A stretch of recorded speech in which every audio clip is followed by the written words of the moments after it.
Hello and welcome to episode number 33 of Zach's Tech Talk Tuesday.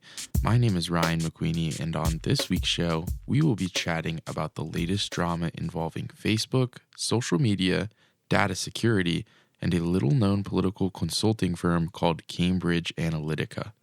By now, you've probably heard at least something to do with this story. It's been dominating investor attention ever since it really started to emerge over the weekend, and kind of caused a massive sell-off in Facebook shares on Monday, one of Facebook's worst trading days in 5 years.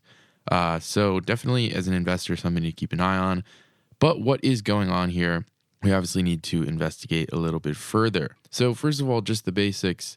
Cambridge Analytica is a UK-based firm that uses data mining and data analysis to develop strategic communications plans. Up to this point, it has not been a very publicly known kind of company and not really operating very, very much in the public spotlight. But we do know that it has ties to conservative billionaire Robert Mercer and former Trump advisor Steve Bannon.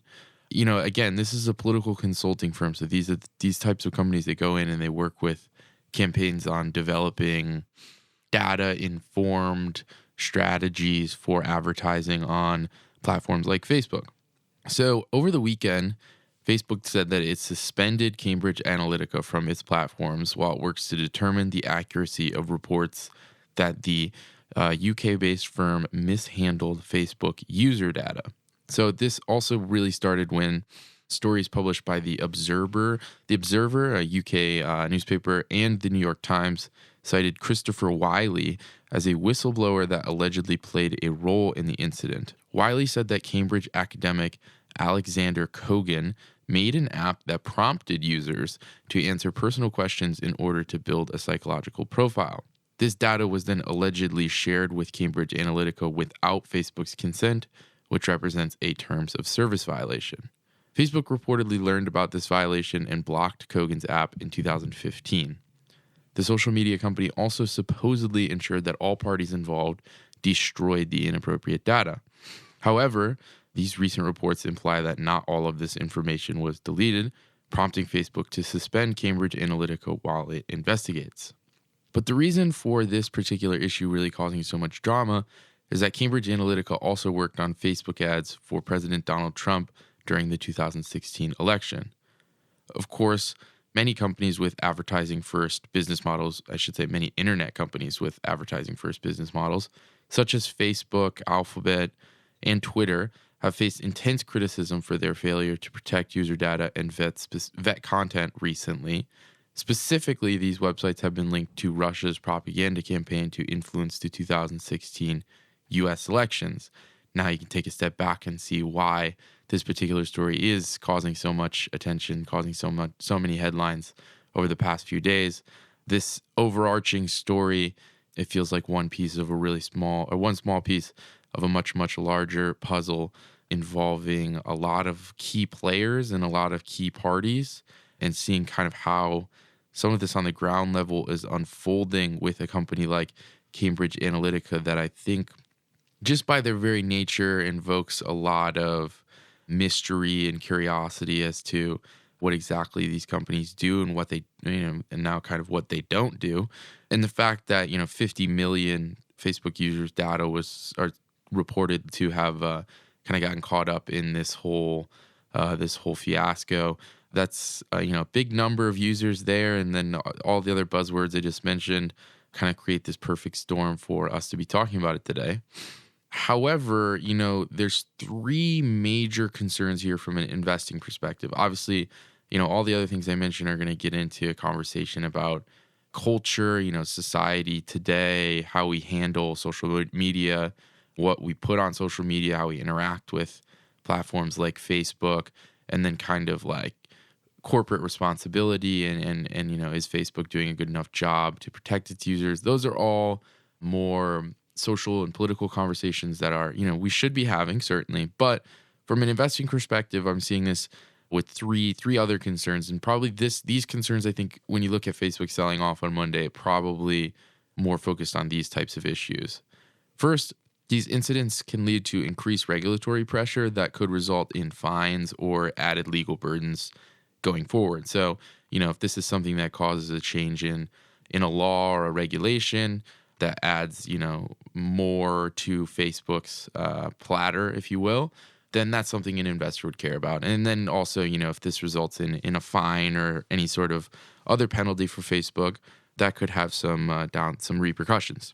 We don't really know necessarily where this particular case is going to go, although we do know that the head of the European Parliament said on Monday that EU regulators will investigate the alleged data misuse. But also, investors are going to be concerned about these companies being forced to spend more money on new employees and infrastructure to help prevent these problems. So, of course, we already know Facebook is planning to do this. So that's kind of why I'm raising an eyebrow as to why the sell-off on Monday was so significant. Is we know that this is an issue. We know this has been an issue for a while now, and we know that Facebook is at least already said that they're going to spend more money to kind of address things like this. So last year, Facebook actually detailed plans to increase total expenses by 45% to 60% in 2018. And while some of that new spending will go towards ongoing video content, augmented reality, and artificial intelligence projects, a sizable chunk will be dedicated to security investments and different ways to preventive use and vet content.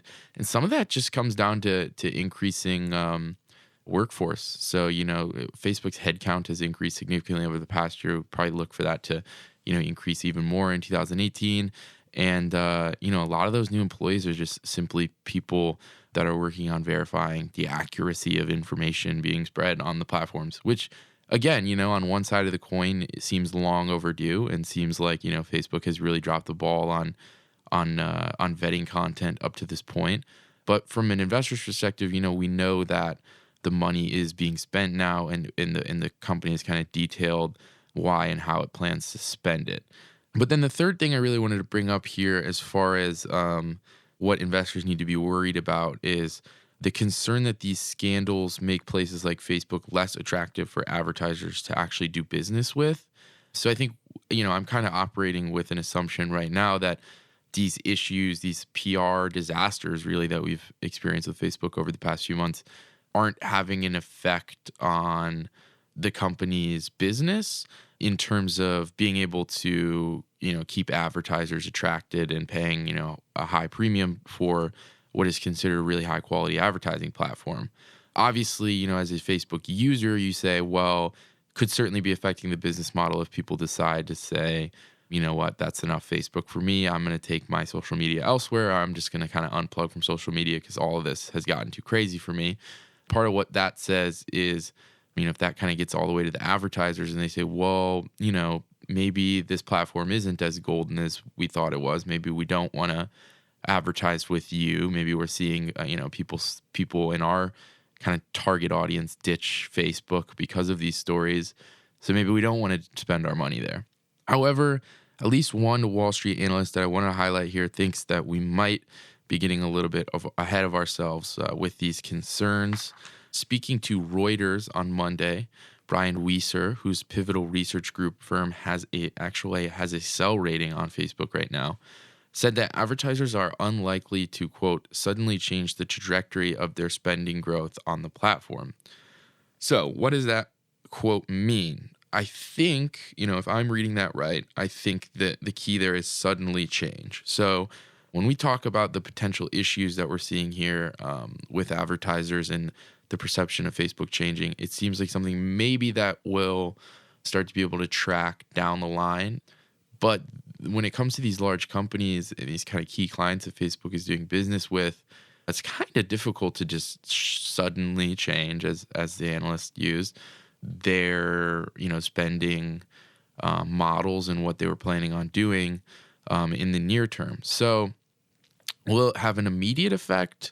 No, but maybe, just maybe this story is the start of what could snowball into something that really changes society and culture and kind of adjusts our attitudes to social media in general.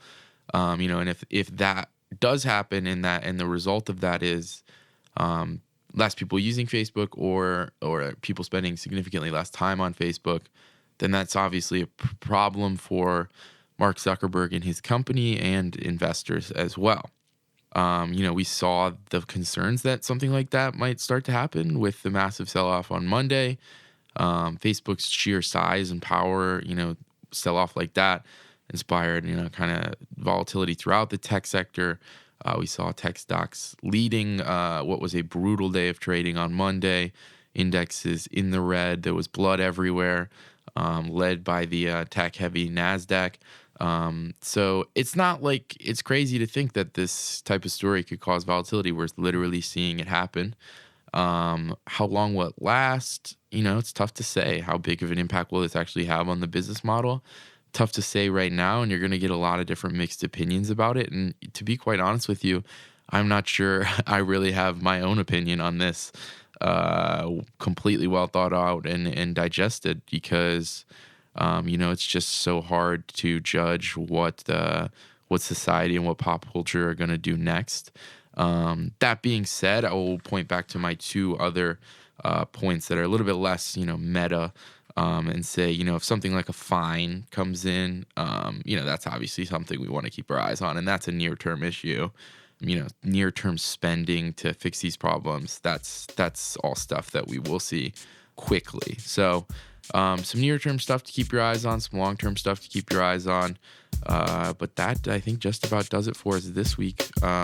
As always, if you feel that we missed something, or if you want us to cover a different story, feel free to shoot us an email at podcast@zacks.com. Make sure to check out all of our other audio content at zacks.com/podcasts.